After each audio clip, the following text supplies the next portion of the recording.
السلام علیکم ناظرین، تازہ ترین صورتحال کے ساتھ میں ہوں اسد احمد۔ نظر ڈالتے ہیں کھیلوں کی دنیا پہ۔ دورہ پاکستان کے باوجود آسٹریلیا کرکٹرز کا انڈیا میں آئی پی ایل میں شرکت کا راستہ کیسے نکالا گیا؟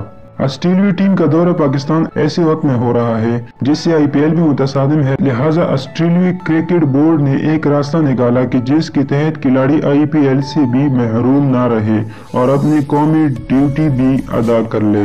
فرنچائز کرکٹ اور وہ بھی انڈین پریمیئر لیگ آئی پی ایل کرکٹ بورڈ کا ذہین قدمی ہی کہا جا سکتا ہے کہ اس نے اپنے 3 اہم کھلاڑیوں کو پاکستان کے خلاف ون ڈے سیریز میں آرام کے نام پر اپنے پالیسی کو بھی سرخرو رکھا اور آئی پی ایل میں ان کی شرکت کو بھی ممکن بنا دیا۔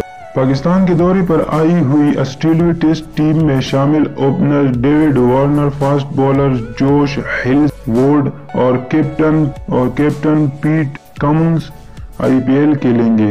ڈیوڈ وارنر کو دہلی کیپٹل نے سوا 6 کروڑ انڈین روپے کے عوض حاصل کیا ہے، جبکہ کپتان پیٹ کمنز کو حاصل کرنے کے لیے کولکتہ نائٹ رائڈرز نے 7.25 کروڑ انڈین روپے ادا کیے ہیں۔ جوش ہیزلووڈ کی خدمات رائل چیلنجرز بنگلورو نے 7.25 کروڑ انڈین روپے میں حاصل کی ہے۔ ان تینوں ہی کھلاڑیوں کو پاکستان کے خلاف ون ڈے سیریز میں شامل نہیں کیا گیا۔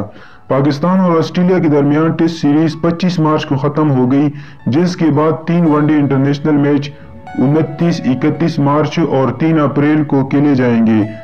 اس دورے کا واحد T20 انٹرنیشنل میچ 5 اپریل کو کھیلا جائے گا۔ ڈیوڈ وارنر، جوش ہیزلووڈ اور پیٹ کمنز 6 اپریل سے آئی پی ایل میں ایکشن میں نظر آئیں گے، جس کا آغاز 26 مارچ سے ہوگا۔ آسٹریلوی کرکٹ بورڈ نے آئی پی ایل میں حصہ لینے والے کرکٹرز کو یہ اجازت دی ہے کہ وہ پاکستان کے خلاف ٹیسٹ سیریز ختم ہونے کے بعد انڈیا جا کر وہاں آئی پی ایل کے لیے درکار قرنطینہ مکمل کر سکتے ہیں۔ پاکستان کے خلاف ون ڈے سیریز میں شامل نہ کی جانے والے ان 3 کرکٹرز ڈیوڈ وارنر، جوش ہیزلووڈ اور پیٹ کمنز کے علاوہ بھی متعدد آسٹریلوی کرکٹرز اس سال آئی پی ایل کھیل رہے ہیں۔ ان میں 5 کرکٹرز مارکس اسٹونس، شان ایبٹ، نیتن ایلس اور میچل مارش ایسے ہیں جو پاکستان کے خلاف اعلان کردہ ون ڈے ٹیم میں بھی شامل ہے۔